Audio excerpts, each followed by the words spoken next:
आनी ल्हान ल्हान भुरग्यांचे इतले बेस्ट ग्रूप तयार जाले.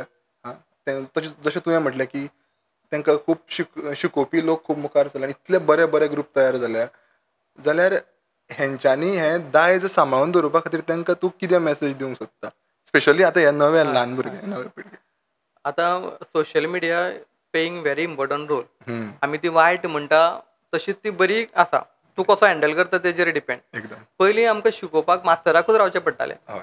आतां युट्यूबाचेर व्हिडियोज अवेलेबल आसा. थोडे क्लासीसूय घेता युट्यूबाचेर. सो भुरगे ते शिकता.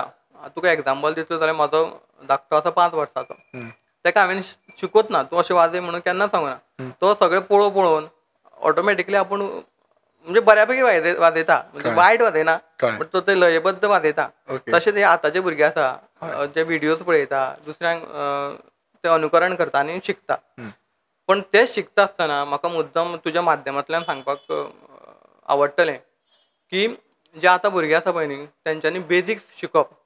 पारंपारीक वाद्य आमचे कशें वाजयता, आमी कशें वाजयताले. आतां हांव कोणाचेर टिका करिना, पण कशें आसा आतां एक आमी 4 जाण घुमट वाजयता. हम्म. तिसरो जर वेगळेंच वाजयलें जाल्यार तें कितें जाता, चुकता न्ही. चुकता.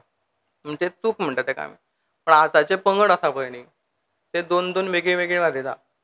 तूं एक वेगळें धीन मारतलो, वो ता मारतलो त्या जाग्यार. हम्म, म्हणजे वेगळें वाजप जाता.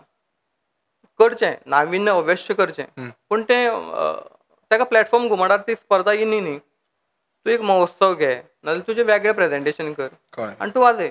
हय. जेन्ना तूं घुमट आरती स्पर्धा वाजयता तेन्ना ही पारंपारीक जी आमची आसा वादन आसा तें सांबाळून तुवें नाविन्य करप. बरोबर. नाविन्याक वाव सदांच आसा. तशेंच कांय ग्रूप 2 हातींनी वाजयता. घुमट न्ही तें, पोंगो न्ही 2 हातीन वाजोवपाक.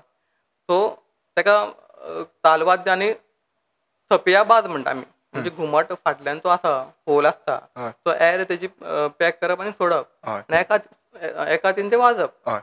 कळ्ळें न्ही. सो तशें एकाच हातीन तें घुमट वाजोवपाचें तांबड्याचेर. हम्म. 2 हातीन वाजप हें योग्य न्ही. सो आतांचे पिडीक शास्त्र शिकोवन हम्म. पयलीं आमी कशें घुमट वाजयताले, आतां कशें वाजयताले हें शिकोवन तेजो अभ्यास करपाचो आनी हें दायज सांबाळप. हम्म. आनी तितून मेन रोल म्हणटा तो मास्तरांचो. आतां मास्तर तांकां शिकयता न्ही, सो तेंच्यांनी सांगप बाबा आमचें कशें आसलेलें घुमट आनी आमी कशें फुडें व्हरपाक जाय तें. हम्म. रॉंग दिवप ना, कित्याक आतांची पिडी रॉंग रोखडे कलेक्ट करता, ग्रास्प करता आनी ते घेवन वयता फुडें. बरोबर. बेजीक शिकोवपाक जाय, रायट शिकोवप. हम्म. अशेंच हांव सांगीन.